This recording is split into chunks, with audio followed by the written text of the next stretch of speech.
हिंद। आज का टॉपिक जो है अभी पंचायती राज से संबंधित है। आज हम लोग बात करेंगे कि पंचायती राज को कैसे जो है भारतीय संविधान में शामिल किया गया था, उसके पीछे क्या उद्देश्य थे, इसके बारे में। तो हम पहले भी बहुत सारे चीज में टॉपिक्स में चर्चा कर चुके हैं कि इसके लिए कई सारे समिति की बैठक हुई, जिसमें कुछ समितियों के बारे में चर्चा किया था और सभी समितियों ने एक अलग अलग अपना का सुझाव दिया और मिलजुल कर यही सुझाव दिया कि जो पंचायती राज व्यवस्था जो है हमारे देश में होना बहुत जरूरी है, क्योंकि देश को अगर मजबूत बनाना है तो भारत में पंचायती राज व्यवस्था को लागू करना बहुत ही अनिवार्य। जिसमें से एक ऐसा है कि राजीव गांधी जी ने जो है इसे संविधानीकरण करने के बारे में जब इसे सोचा था तो वहां पर कुछ मामला फंस गया था। देखिए क्या फंसा था, उसके बारे में हम लोग जो है चर्चा करेंगे, ठीक है ना। क्या टॉपिक्स है, लिखा है LM सिंघवी समिति के उपरांत बहुत सारे जो है रिकमेंडेशन दिया, माने कि उन्होंने प्रक्रिया जो बताई। राजीव गांधी सरकार ने पंचायती राज संस्थाओं को संवैधानिक करने और उन्हें ज्यादा शक्तिशाली और व्यापक बनाने के लिए जुलाई 1989 में 64वां जो है संविधान शोधन विधेयक लोकसभा में पेश किया। फिर से मैं बता देते हैं, देखिएगा कि राजीव गांधी सरकार जो है, जो कि कांग्रेस की सरकार थी, ठीक है ना, उसमें राजीव गांधी ने पंचायती राज व्यवस्था को काफी पावरफुल बनाने के मूड में थे। सोचे कि नहीं, ऐसा करते हैं कि जो पंचायती राज व्यवस्था उसे काफी मजबूत बनाया जाए, ठीक है ना। और इसके लिए उन्होंने जो है काफी जो है व्यापक शक्ति देने के लिए जुलाई 1989 में 64वां संविधान संशोधन विधेयक में इसको पेश किया गया। किसको? पंचायती राज व्यवस्था को, ठीक है ना।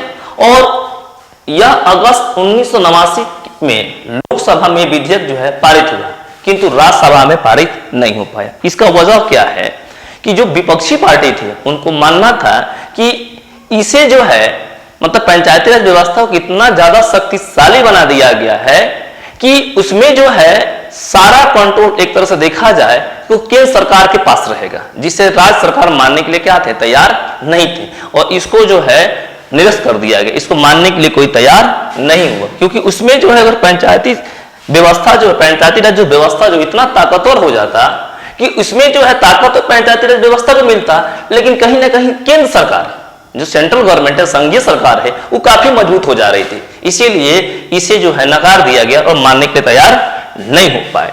वही बात यहां लिखा हुआ है, देखिएगा कि विधेयक जो विपक्ष जो है जोरदार विरोध किया गया, क्योंकि इसके द्वारा संघीय व्यवस्था में केंद्र को मजबूत बनाने का प्रावधान था।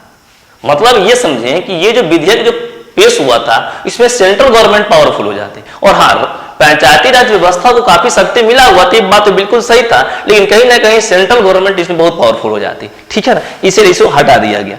उसके बाद से बीपी सिंह सरकार आते हैं नवंबर 1989 में ही। बीपी सिंह के जब प्रधानमंत्री बनते हैं तो राष्ट्रीय मोर्चा सरकार ने अपना कार्यकाल संभालते हैं तो शीघ्र ही उसने घोषणा कर दी कि वे पंचायती राज संस्थाओं को काफी मजबूत करेंगे।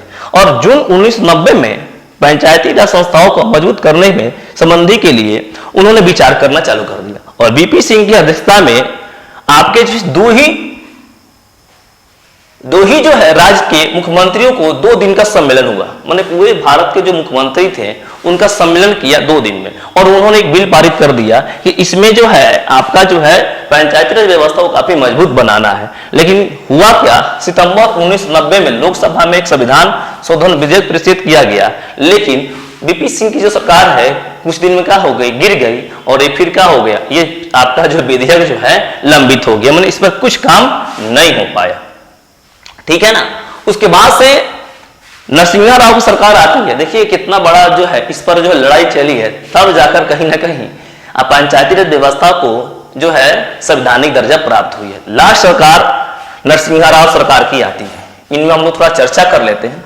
नरसिम्हा राव सरकार पीवी नरसिम्हा राव जब प्रधानमंत्री बनते हैं तो कांग्रेस सरकार ने एक बार फिर पंचायती राज को संविधानीकरण करने के मामले पर विचार करें, और ये भी काफी विवादास्पद रहा। उसमें भी बहुत सारा लोग मानने को तैयार नहीं था कि नहीं पंचायत व्यवस्था संवैधानिक नहीं होना चाहिए, कुछ लोग मानने के लिए तैयार है कि नहीं होना चाहिए। फिर बात विवाद होते हुए एक नया प्रस्ताव आता है 1991 को।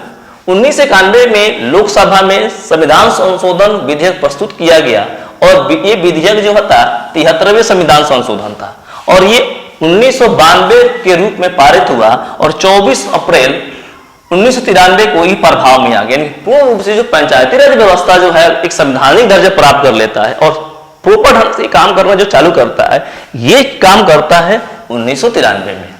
ओके, बात समझ में आ गया? That's all.